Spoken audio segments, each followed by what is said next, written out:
अस्सलाम वालेकुम dear students, ninth class mathematics के साथ मैं हूं आपका इंस्ट्रक्टर अब्दुल मनान। आज चैप्टर नंबर 2 लेक्चर नंबर 4 है apply laws of logarithm in real world scenarios such as exponential growth, decay, sound intensity levels. SLO तो एप्लीकेशंस की तरफ इशारा कर रहा है, लेकिन इस एसएलओ का जो फर्स्ट पोर्शन है वो है लॉज ऑफ लोगरिथम। तो आज हम एप्लीकेशंस नहीं देखेंगे, आज हम सिर्फ लॉज ऑफ लोगरिथम्स को देखेंगे, उन्हें समझेंगे और छोटी छोटी एग्जांपल से लॉज ऑफ लोगरिथम की प्रैक्टिस करेंगे। जो नेक्स्ट और लास्ट लेक्चर होगा इस चैप्टर का हमारा, उसमें हम इन लॉज को एप्लीकेशंस पे इंप्लीमेंट करेंगे। Got it students? तो आज का नॉलेज है laws and properties of logarithm. Skill set इसका है laws of logarithm to combine or separate logarithmic terms using the laws to evaluate simple logarithmic expression. Got it? चलें जी, शुरू करते हैं। पहला law, power law.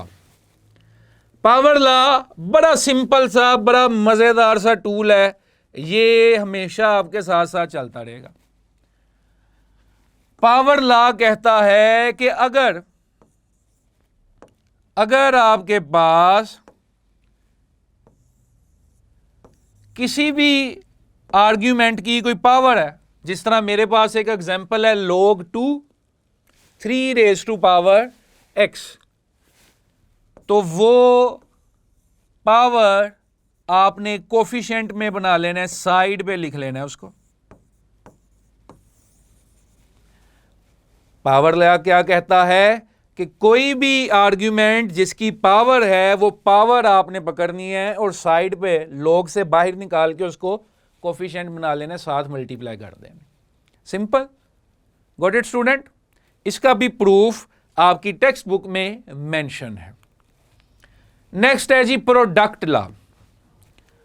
Product law, दो values जो multiply हो रही हैं और आप उनका लोगरिथम लेते हो, तो लोग उन वैल्यूज को सेपरेट कर देगा, एडिशन में ले जाएगा। log m cross n is equal to log m plus log n। जी हां, अब आप log के मतलब को भी समझना शुरू हो गए हैं। इन्हीं लॉज की वजह से ही तो logarithm as a tool, as a language evolve किया। अब अगर आप सोचिए आपको कंप्लेक्स मल्टीप्लिकेशंस करना पड़े, जिसमें आप सेलेस्टियल्स या हेवनली बॉडीज की कोई कैलकुलेशंस कर रहे हैं, जिस तरह मैंने स्टार्ट में बताया कि जॉन नेपियर क्योंकि एस्ट्रोनॉमी का भी शौक रखता था और वो कैलकुलेशंस और मेजरमेंट्स करता रहता था, तो उसने देखा कि मैं इतनी बड़ी कैलकुलेशंस करता हूँ, मुझे इतना टाइम लगता है, क्यों ना मैं कोई ऐसा प्रोसेस बना लूं जिससे मेरा ये टाइम कम हो जाए। तो कितना टाइम कम हो गया मुझे बताइए? मल्टीप्लाई करना आसान है या एडिशन करना आसान है? यस, आप सब कहेंगे कि एडिशन करना बहुत आसान है। तो लोग मल्टीप्लाई को एडिशन में चेंज कर देगा और एडिशन विद सेपरेट लॉग्स उनको मल्टीप्लिकेशन में चेंज कर देगा। क्लियर है? इसी तरह कोशेंट लॉ, लोग डिवीजन को सब्ट्रैक्शन में चेंज कर देंगे। ये भी आप समझ लें कि मल्टीप्लाई प्लस में क्यों चेंज हुआ और डिवीजन नेगेटिव में क्यों चेंज हुई, इसकी वजह भी हम चैप्टर नंबर 1 लेक्चर नंबर 4 या 5 में, जहां पर हमने लॉज ऑफ इंडेसिस पढ़े थे, उधर देखा था। क्योंकि लोगरिथम की बैकग्राउंड में एक्सपोनेंशियल चल रहे हैं, पावर्स चल रही हैं, तो पावर्स मल्टीप्लाई में ऐड होती हैं और डिवाइड में पावर्स माइनस होती हैं। यही वजह है कि लोग्स जब मल्टीप्लाई होंगे तो वो प्लस हो जाएंगे, डिवाइड होंगे तो माइनस हो जाएंगे। क्लियर है? आगे आइडेंटिटी लॉ, ये बड़ा मजेदार है, बड़ा आसान है। जब किसी भी वैल्यू की बेस, किसी भी वैल्यू का लॉग आप ले रहे हैं और जो आपका आर्ग्यूमेंट है वही आपकी बेस है, तो वो क्या आ जाएगा? 1 आ जाएगा। फॉर एग्जाम्पल अगर आपने किया log 7 7 same base same value, same base same value, ये क्या आ जाएगा 1। क्लियर है? इसकी भी वजह एक्सपोनेंशियल फॉर्म है, इसका भी लॉजिकल प्रूफ आप देख सकते हैं, क्योंकि 1 पावर लो तो ही वो चीज़ बनती है ना, 2 की पावर 1 ही 2 हो सकती है। क्लियर है? तो same base same argument will always result into 1। Clear है? Got it? Next, change of base formula, नाम सुना सुना लग रहा है।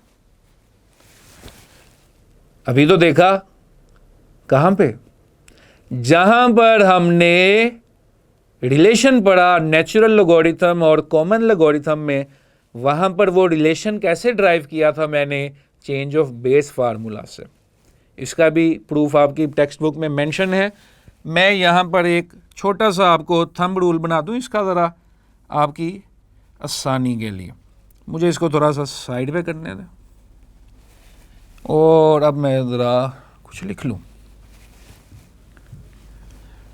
इधर देखिए, जिस तरह मैं आपको बता रहा हूं, ये आपकी आसानी के लिए कि आप इसको अपने माइंड में कैसे रख सकते हैं। इसका प्रूफ भी मेंशन है। यहाँ पर हम प्रूफ भी करने लगे तो वीडियो बड़ी एक्सटेंड हो जाएगी, इसलिए वो टेक्स्ट बुक में मेंशन है। इधर देखें, मेरे पास था log 7 आर्ग्यूमेंट 4, बेस है 7, आर्ग्यूमेंट है 4। बाय एनी मीन्स या कुछ ऐसा होता है कि आप कहते हैं जी कि नहीं, ये बेस 7 नहीं होना चाहिए, कुछ और भी होना चाहिए। बेस 7 नहीं होनी चाहिए, कुछ और भी होनी चाहिए। तो मैं कहता हूं कोई मसला नहीं, मैंने ये वैल्यू वैसे ही लिखी। आप कहते हो जी 7 नहीं होना चाहिए, मैं कहता हूं क्या होना चाहिए, आप कहते हैं जी 5 होना चाहिए, 5 लिख दें। आप जोन सी बेस आपको चाहिए वो आप लिख दें। लेकिन मैथ्स में एक बड़ा सिंपल सा असूल है, ये चैप्टर नंबर 1 जहां पर हम प्रॉपर्टीज ऑफ रियल नंबर पढ़ रहे थे, वहां पर आपने देखा कि अगर एक तरफ कुछ ऐड किया तो दूसरी तरफ भी कुछ ऐड करना पड़ेगा, या अगर एक ही तरफ रहते हैं तो कुछ ऐड किया तो फिर माइनस भी करो, कुछ मल्टीप्लाई किया तो फिर डिवाइड भी करो। यानी कि मैथ में अगर कोई भी चीज़, मकसद क्या है मेरा बताने का, कि मैथ में अगर कोई भी चीज़ आप खुद से इंट्रोड्यूस करवाते हैं तो इट हैज़ अ प्राइस। आप अपनी मर्जी से तो फिर हर सवाल ही बदल लेंगे, हर सवाल का ही सोल्यूशन निकाल लेंगे ना, लेकिन मैथमेटिकल वैलिडिटी भी तो रहनी चाहिए, मैथमेटिकल स्ट्रक्चर भी तो मेंटेन रहना चाहिए। तो मैंने बेस इंट्रोड्यूस करवा ली 5, लेकिन अब इस 5 को एक दफ़ा ऐसे लिखना है बेस की शक्ल में, और एक दफ़ा किस शक्ल में लिखना है, आर्ग्यूमेंट में। जो बेस आपने इंट्रोड्यूस करवाई, एक दफ़ा वो बेस बन के आएगी और एक दफ़ा वो आर्ग्यूमेंट बन के आएगी। और ये जो 7 था अब वो इधर लिख देंगे। क्वेश्चन सोल्व करने के लिए ट्रिक क्या है? क्वेश्चन सोल्व करने के लिए ट्रिक क्या है कि अगर जो चीज़ रिपीट हो रही है 2 दफ़ा, इसका मतलब है वो आपने न्यू बेस इंट्रोड्यूस की हुई है।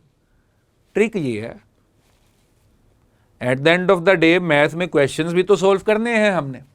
Got it?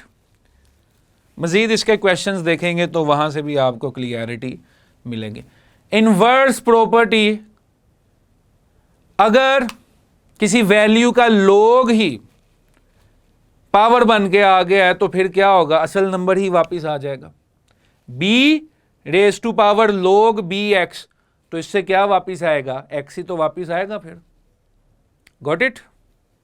ठीक है जी, ये भी आप इसका भी प्रूफ देख लें, बड़ा सिंपल है। तो नजर आ रहा है आपको, अगर मैं इसको लॉ ऑफ आइडेंटिटी से भी सोल्व करने की कोशिश करूं, लॉ ऑफ आइडेंटिटी से भी सोल्व करने की कोशिश करूं, पहले मैं इस पे लगाता हूं पावर रूल, फिर मैं इस पे लगाता हूं आइडेंटिटी। पावर रूल से पावर साइड पे निकाली x, फिर b क्या हो गया 1, तो x वापस आ गया कि नहीं आ गया। चलें आगे क्वेश्चंस की तरफ चलते हैं। आज बड़े ज़्यादा कैलकुलेशंस हैं क्योंकि मैं क्वेश्चन साथ साथ लाइव सॉल्व कर रहा होता हूँ। इसमें कोई भी कट नहीं है, वीडियोस में कोई भी रीटेक नहीं है।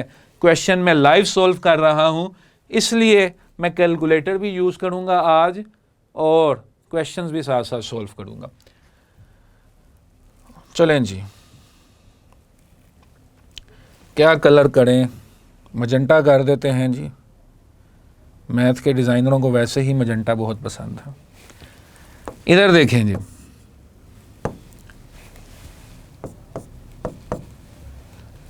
Simple practice, simple practice. A multiply by b multiply by c. लोग कहते हैं मल्टीप्लाई में होंगी वैल्यूज, तो मैं उनको अलग अलग कर दूंगा और क्या कर दूंगा, प्लस कर दूंगा। ये क्या हो गया, log a plus log b plus log c. अब आप देखें, मैंने ऊपर आपको कहा था कि मल्टीप्लाई से एडिशन, और अगर एडिशन है तो एडिशन से मल्टीप्लाई भी आप बना सकते हैं, लेकिन मल्टीप्लाई में एक log होना चाहिए और एडिशन से अगर मल्टीप्लाई बनाना है तो हर किसी के साथ log होना चाहिए। क्लियर है? इधर आ जाएं, कैसे करें इसको सॉल्व। अच्छा, पहले मैं एक छोटा सा स्टेप कर लूं, इफ यू डोंट माइंड। वो क्या है छोटा सा स्टेप? ये भी x है, ये भी x है, इनको इकट्ठा ना कर लूं। वैसे तो मैं अलग अलग भी कर सकता हूं और इकट्ठा करके भी कर सकता हूं। मेरे ख्याल से ज़्यादा आसानी स्टूडेंट की इसमें है कि मैं इसे अलग अलग ही सॉल्व कर दूं। इधर देखें स्टूडेंट्स, ऊपर वाली दोनों वैल्यूज़ किस में हैं? मल्टीप्लाई में। नीचे वाली डिवीजन में। तो कैसे करेंगे? ऊपर वाली दोनों वैल्यूज प्लस हो गई, ऊपर वाली दोनों वैल्यूज प्लस हो गई और नीचे वाली वैल्यू क्या होगी, माइनस होगी। Got it?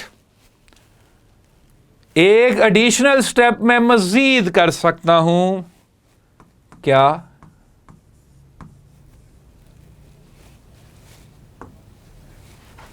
इसे जरा गौर करें। ये भी चैप्टर नंबर 1 में आप सीख चुके हैं कि रेडिकल है, और रेडिकल की पावर अगर मेंशन ना हो तो पावर कितनी होती है, 1/2। ऐसे लिख लूं, log x raise to power 1/2 minus log 125। इधर देखें, ये 1/2 according to power rule, power side पे आ गई, log x plus 1/2 log x minus log 125। Clear है? अब अगर आप चाहें तो इनको इकट्ठा भी कर सकते हैं, ना भी करना चाहें तो भी कर सकते हैं। ये मैंने टर्म्स जो हैं वो सेपरेट कर दी। क्लियर है?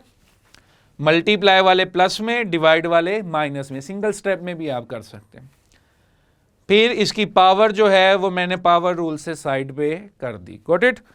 चलें अगले क्वेश्चंस की तरफ चलते हैं। आज काफ़ी ज़्यादा क्वेश्चंस हैं करने को। log base 3 4 base 3 y plus 1/2 log 3 49। पहले आपने एक सिंगल एक्सप्रेशन से सेपरेट टर्म्स बनाए, अब सेपरेट टर्म्स को जोड़ के एक सिंगल एक्सप्रेशन बनाना है। आसान काम है, मुश्किल नहीं है।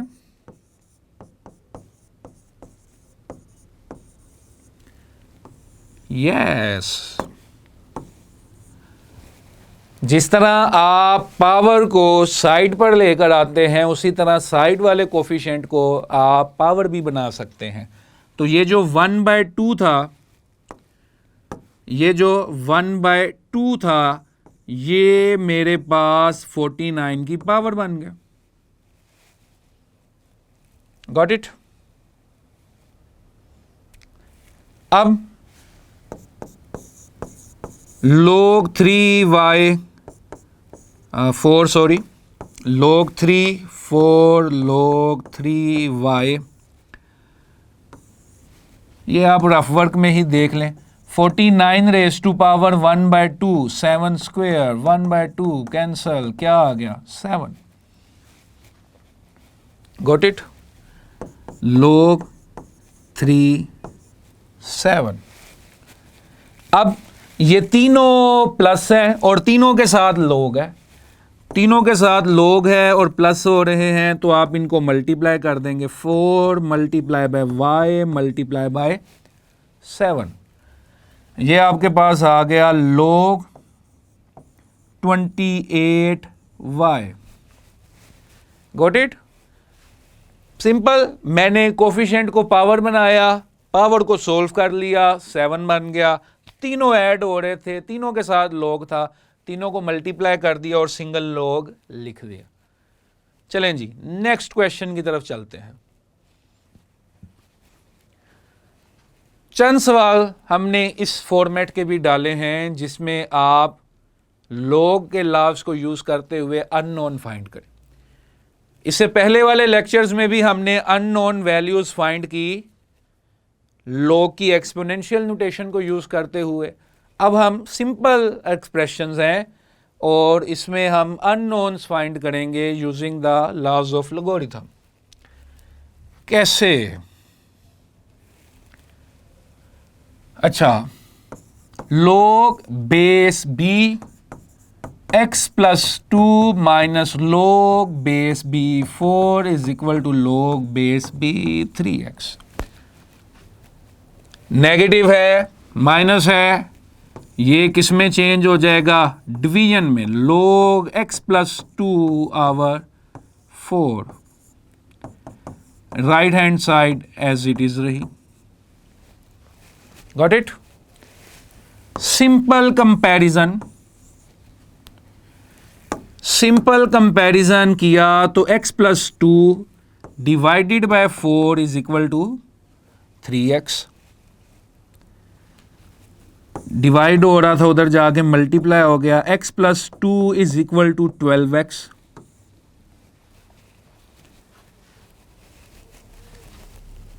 x plus 2 is equal to 12x। ओहो, 12x इधर आकर माइनस हो गया, 2 उधर जाके माइनस हो गया।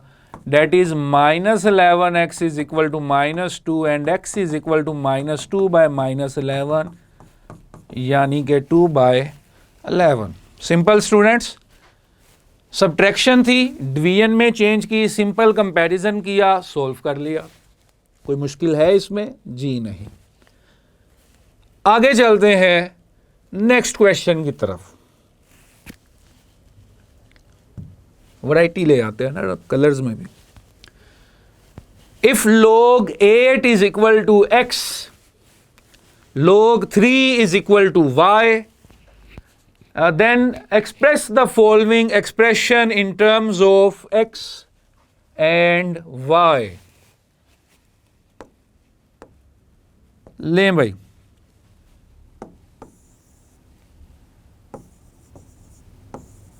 ये 720 है और 720 किसकी शक्ल में होना चाहिए? 8 और 3 की शक्ल में होना चाहिए ना, क्योंकि मुझे बता दिया गया है कि log 8 x है और log 3 जो है वो y है।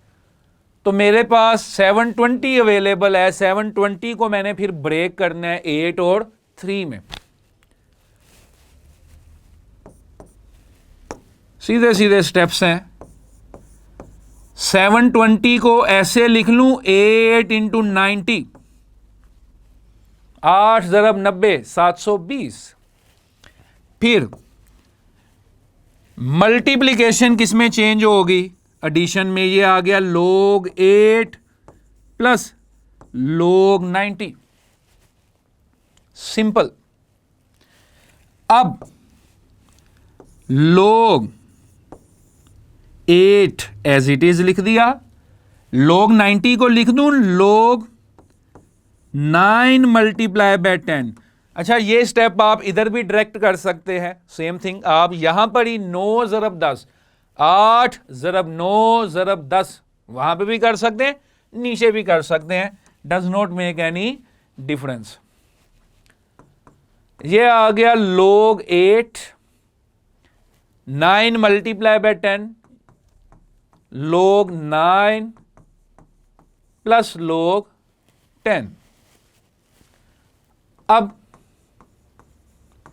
8 एज इट इज, log 9 को मैं लिख लूं जरा 3 का स्क्वायर, क्योंकि मेरे पास 8 और 3 गिवन है सिर्फ, तो log 9 को मैंने लिख दिया 3 का स्क्वायर। log 10 का क्या करूं? आप सारे सोच रहे होंगे सर 8 और 3 है आपके पास, तो फिर ये log 10 क्यों साथ साथ चल रहा है हमारे? तो ये साथ साथ इसको हमने चलाया है क्योंकि अभी हमने देखा कि same base same argument will always give 1। जो बेस है अगर वही आर्ग्यूमेंट है तो रिजल्ट हमेशा क्या आएगा? 1। अब कॉमन लॉग, इसकी बेस क्या है? 10, अंडरस्टूड, अभी देखा। तो वही बेस वही आर्ग्यूमेंट, ये चीज क्या बन गई? 1। सिंपल, खत्म हो गया। log 8, चलें अभी एज इट इज ही चला लेते हैं इसको। ये पावर साइड पर आ गई, ये बन गया 2 log 3 प्लस 1। log 8 किसके इक्वल था? x के। log 3 किसके इक्वल था? y के। 1 एज इट इज, एक्सप्रेशन आ गया x plus 2y plus 1, x plus 2y plus 1। Got it student? Simple steps, simple laws, result आपके सामने। चलें जी, नेक्स्ट क्वेश्चन की तरफ हम चलते हैं। Evaluate each of the following logarithms, solve करना है और आंसर कैलकुलेट करना है। इधर देखें, log बेस 64 वैल्यू क्या है? 2। Got it? मैं अपनी सहूलत के लिए एक छोटा सा स्टेप खुद कर लूं। ये 2 देख रहे हैं आप, मुझे बताएं कि इस 2 को अगर 64 बनाना है तो क्या चाहिए? इस 2 को अगर 64 बनाना है तो क्या चाहिए?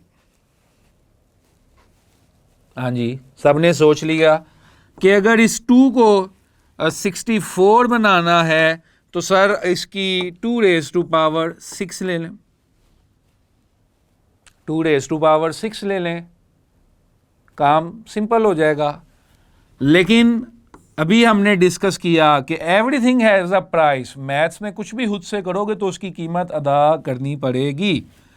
ये 6 मैंने खुद से लिया तो इसको बैलेंस करने के लिए मुझे 1/6 भी लेना पड़ा। मैंने 2 की पावर 6 ली तो बैलेंस करने के लिए फिर 1/6 पावर भी लेनी पड़ी मुझे।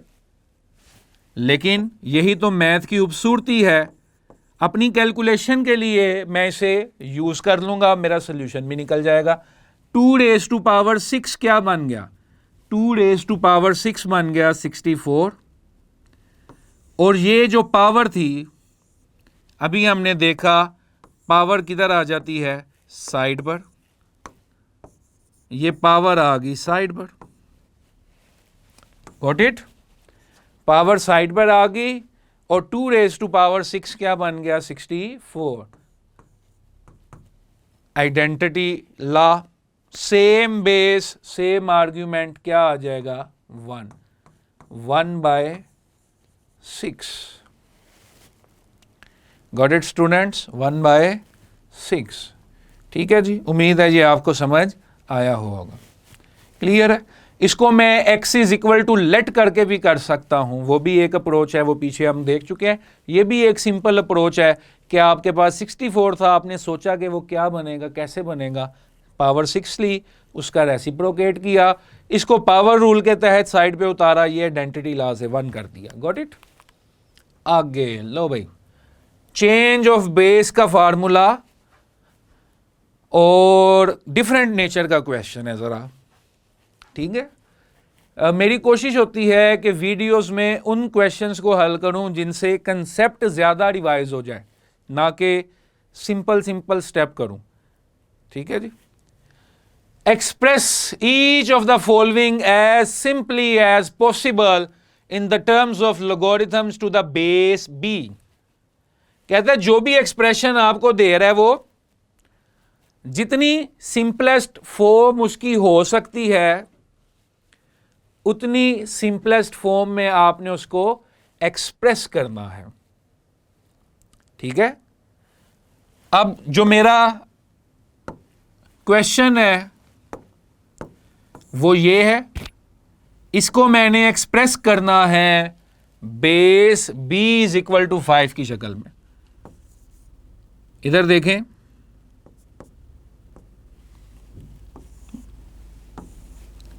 One as it is, log 631, change of base formula अगर मैं लगाऊं, c इंट्रोड्यूस कर रहा हूं मैं 5 5, यहां पे मैंने डिवीजन वाला लगाया, वहां पे मैंने मल्टीप्लाई वाला लगाया था, ठीक है जी। 5 5 ऊपर क्या आ जाएगा 31, नीचे क्या आ जाएगा 6। क्लियर है। log 631 जब आपने चेंज ऑफ बेस फार्मूला लगाया, कौन सी बेस में आप एक्सप्रेशन को लाना चाह रहे थे? बेस 5 में, 5 5, ए क्या था 31, बी क्या था 6। क्लियर है। ये आ गया log 531 आवर log 5 6। डिवीजन में तीसरे नंबर की टर्म फर्स्ट नंबर की टर्म पे आ जाएगी। तो ये एक्सप्रेशन क्या हो गया, ये एक्सप्रेशन हो गया log 5 6 डिवाइडेड बाय log 531। ये हमारा फाइनल आंसर है। एक्सरसाइज के बाकी क्वेश्चंस का भी डिटेल्ड सोल्यूशन QR कोड में अवेलेबल है। Got it. जिस टाइम पे आप ये मेरी वीडियोस देख रहे होंगे उस टाइम तक QR कोड में डिटेल्ड सोल्यूशंस भी अपडेट हो चुके होंगे। क्लियर है। लास्ट क्वेश्चन, हाँ शुक्र है लास्ट ही है। इधर देखें,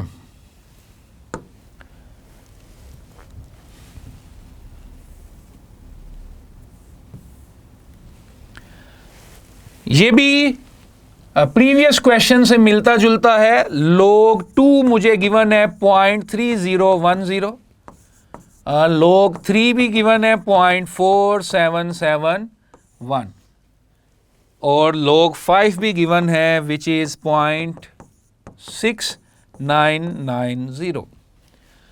मेरे पास ये 3 अदद लॉगरिथमिक वैल्यूज गिवन है। मुझे टेबल की जरूरत नहीं है, कैलकुलेटर की भी जरूरत नहीं है। हाँ, प्लस माइनस करने के लिए कैलकुलेटर की जरूरत है तो इस्तेमाल कीजिए। सिंपल मल्टीप्लाई किस में चेंज हो जाएगा, मल्टीप्लाई किस में चेंज हो जाएगा, प्लस में 5 raise to power 2.5 log cube root of 3। Got it. फिर पावर को साइड पे उतार दिया,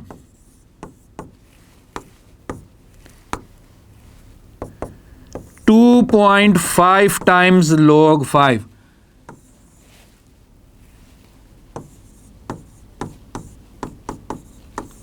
चैप्टर नंबर 1 रेडिकल्स में आपने देखा क्यूब रूट 1/3, वो 1/3 इधर साइड पे कर दिया। 1/3 साइड पे कर दिया log 3। क्या है log 3?